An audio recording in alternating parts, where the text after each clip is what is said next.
Hello everybody, Gareth here, sportsintelligence.com. Let's talk component 2, the cognitive or the rational subsystem or component as I called it. This is one of the inner world components which I work with.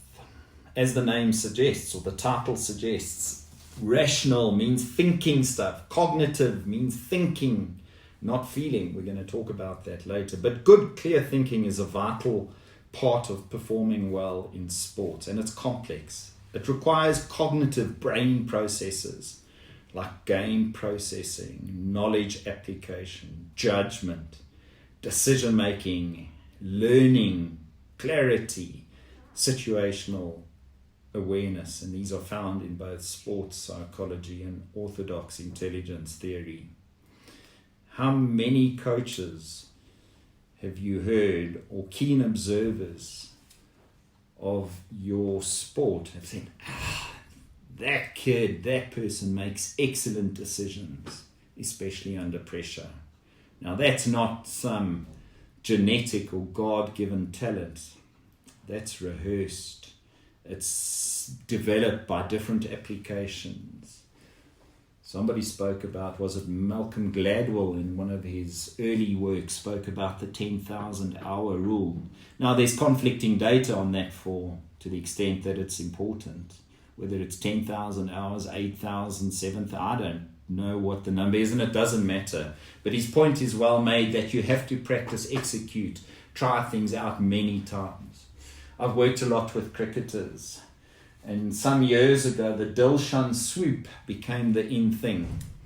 And I would almost predict that some tempestuous youngster would go out and try the Dilshan swoop and be dismissed and walk off angry and frustrated and slam his bat or her bat and get really annoyed at their dismissal. And I would say, what happened there? How many times have you practiced the Dilshan swoop? Have you done 1,000 practices or 2,000 practices? We know the answer to that.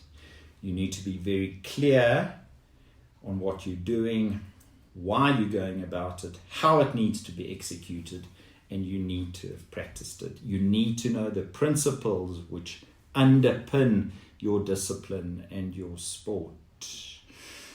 I've spent a lot of time with golfers. And it's always interesting for me to work with older and younger golfers. And I can almost predict what the older golfer will say to the younger golfer. The older golfer will say, in my days, we'd maybe swing a little and stretch for 5 minutes and have a glass of water or orange juice, perhaps a cigarette, many years ago.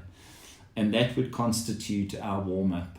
The youngsters of today are spending hours before the start of every round.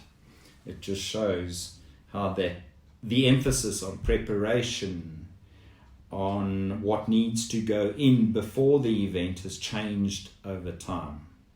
So do yourself a favor, understand the rules, understand the laws, understand the nuances which underpin your discipline, both when playing, when competing and executing, but also when practicing. Know why you're doing the drills that you're doing, and develop your own drills to develop that same skill.